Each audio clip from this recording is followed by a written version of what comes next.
Hayi, camagwinya ke zithandwa zikaMamFete, zikaChizama, zikaBhukuma, zikaNcanceza, zikaMbambo, zinomongo.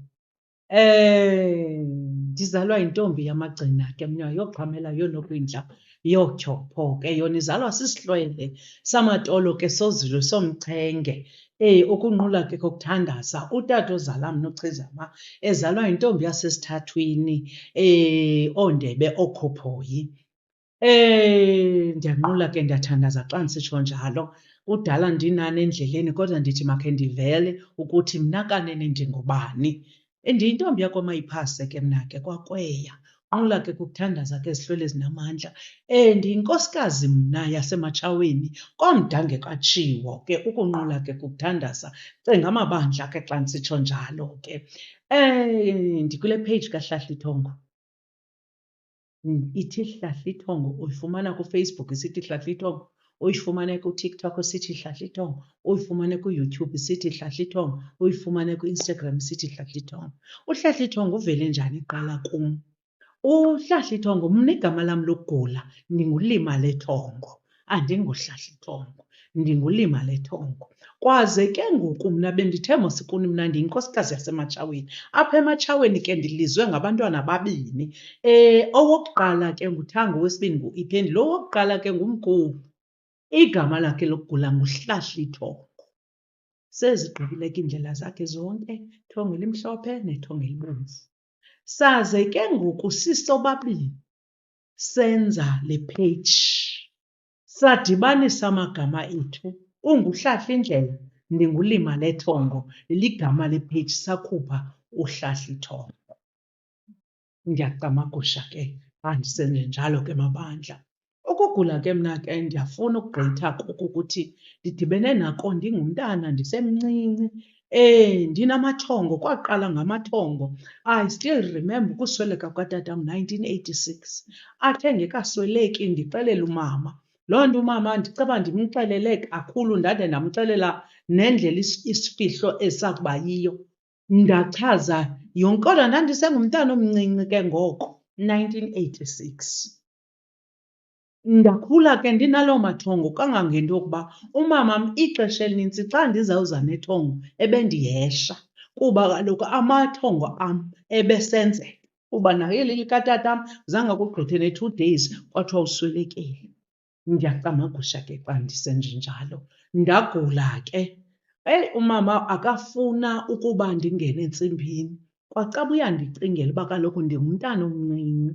Ngoba nje ndigula nje ndiqala kwi-11 years, sendina-12 ngoku, wandiyangena ePostolo, eSt John's. Kwakungentlahla ke kuba kaloku ngelaa xesha umalume wam ongubrother kamamam wayesePostolo yena ngelo xesha, eyibhishophu yakhona. Yalula ke indlela yam, ndangena phantsi kwesandla sakhe ndingumntana omncinci.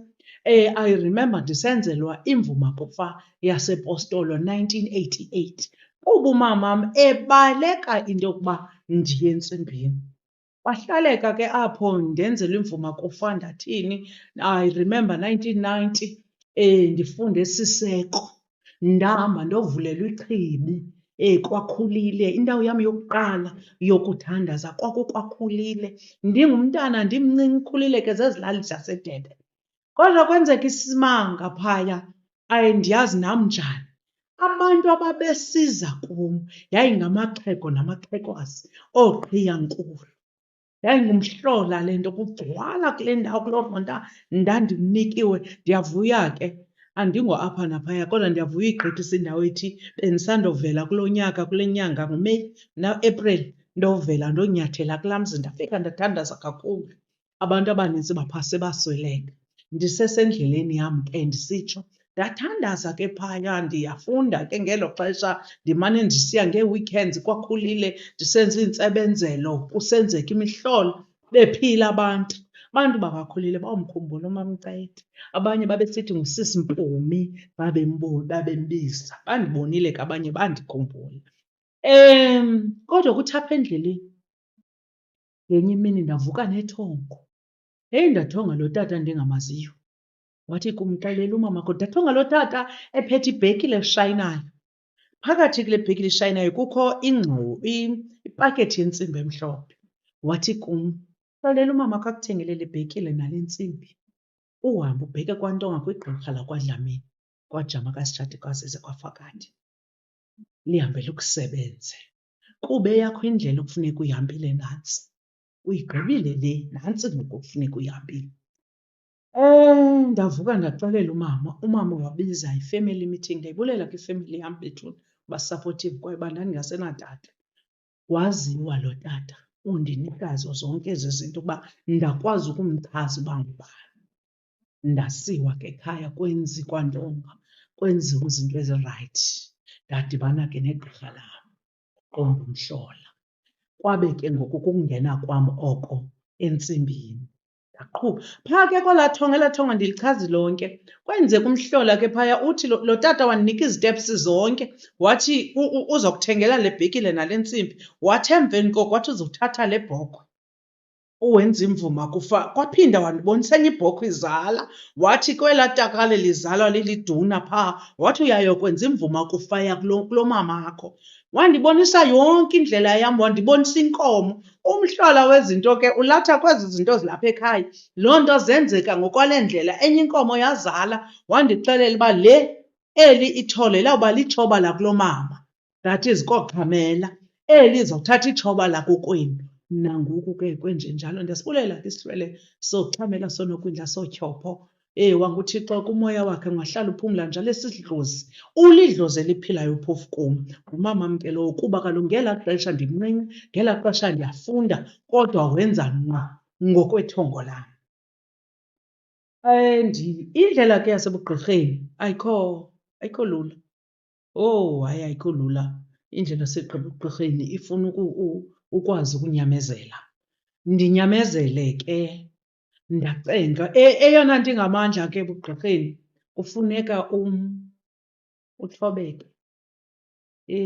Kufuneka ube sisihlwele. Andiyazi ndingacacisa njani, kodwa okokuqala phaya ihlala ikhona kokokwenu and izinto azizukwenzeka ngalaa ndlela bezisenzeka ngayo kokwenu. And ebugqirheni mhlawumbi ngenye ixesha uspoilt, uqhela uvuka ngentoni neentoni. Ebugqirheni ke kukho izinto ezizilayo, zihamba ngokwezi-stages.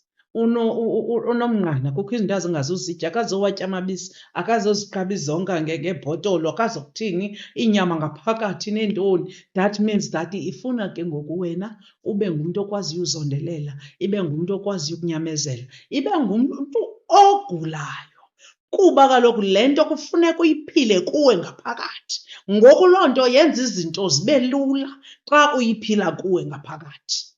Khange kube nzima kangako kum kwaNtonga. Ndizayibalisa ke kodwa le andizungadluli kuyo. I remember one time, into embi ngayo into yasebugqirheni inye yinto yokuba xa koneoyi-one nipanishwa nonke.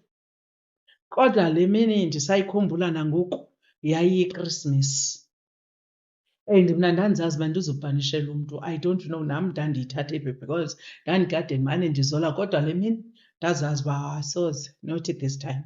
Waba utata elenza iyeza lingqungqungqu, wabe eliyenze iyeza lidubhudubhu, liyinto endingayaziyo. Uye ke eyezeni uzowunaba ebhafini, unabe akugalele, uzisokishe uzivase phaa. Ndazazi uba andingeni ke namhlanje kule trip. Ndathi ndiyagoduka.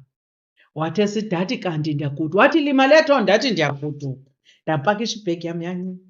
Into eyayimandi ke le lali ayikho kude ekhaya, uyakwazi nokunqumla xa ufuna ugoduka, uyonqumla emasimini. Ndathatha ibhegi yam ndayithwala entloko ndahamba. Xa ndisandophuma apha eyadini ndihamba ndibheka phaa kwegqirha, inkomo ebomvu. Ndisayikhumbula nanamhlanje isiza phambi kwam. Ndathi xa ndifuna ugqitha ngapha yabheka ngapha, xa ndifuna ugqitha ngapha yabheka ngapha, xa ndifuna ukuthi hayibo ndiyithathe ilitye ndiyigibisele, ime le nkomo ingenzi nto. Ndihlale phantsi, ihlale nayo le nkomo. Heyi, ngoku sendicinga, sendineentloni zobuyela umva, andisayazi kodwa sendiyibona uba indlela yam apha ifikelele esiphelweni, loo nto kuyarhatyela.